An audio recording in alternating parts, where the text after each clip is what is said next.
ja se izvinjam, moram ovako da pitam jer me zanima. Pozdrav za doktora Miroljuba i doktora Sašu. Molim vas, doktor je volio da ja... Primarijus doktor. Imamo jedno pitanje koje se tiče verovanja u nadprirodne sile i bića. Da li doktor Miroljub veruje u postojanje viših sila kao i u bića iz narodne mitologije, poput vila, čuvara šuma, drugih entiteta koji navodno imaju određene konflikte i interakcije sa ljudima? I sad navodi primjer u Japanu, poznata šuma postoji Ao Kigahara, poznata kao šuma samoubica. U toj šumi se svake godine zabeleži veliki broj samoubistava, a ponekad se nalaze tela bez ikakvih tragova nasilja i tako dalje i tako dalje. Šta vi mislite o tome? Naravno da postoje nadprirodna bića, u Svetom pismu smo informisani da postoje anđeli koji su pobuni protiv Boga, sve te vile, karakondžule, to su stvari demoni. To su demoni koji ne mogu da povrede čoveka koji živi ispravno i moralno. Znači, ne može, ali oni, ljudi koji su teološki nepismeni, koji žive nemoralno, na taj način ih prizivaju, ta bića, i onda ta bića, odnosno demoni, im se pojavljuju na razne načine, u različitim oblicima, i to su svi ti opisi koje si ti spomenuo, a ima ih i mnogo drugih. Tako da, od toga čovjek može da poludi, to je najgora bolest kad ga opsine demon, tako da treba da živiš ispravno. Kad bi ja i doktor Stanković došli u te šume da se dešavaju te stvari, ja ti kažem da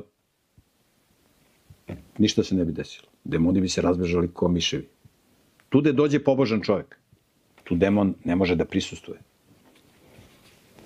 Pogotovo doktor Stanković, koji je vrlo pobožan. Tako da, sećam se jednog primjera kad jedan moj prijatelj bio pozivan da dođe na jednu seansu prizivanja mrtvih, i on je odbio da ide, i ovi su insistirali, i on ode. I oni da prizivaju mrtve, i demon se javi i kaže, ne možemo da prizivamo mrtve zato što u prostoriji postoji jedan čovek koji ometa celu priču. I ovi kad su dobili poruku demona, kaže, prijatelj, moraš stvarno da odeš. Mislim, mi smo hteli da ti pristoješ. I onda kada je on izašao, onda su oni pričali sa demonom, odnosno sa mrtvim. Tako da, to tako funkcionuje. Onda se sećam jednom kad sam bio klinac, imao sam negde 15 godina. Živio sam u mestu Odžaci, u Vojvodini, tamo sam se rodio.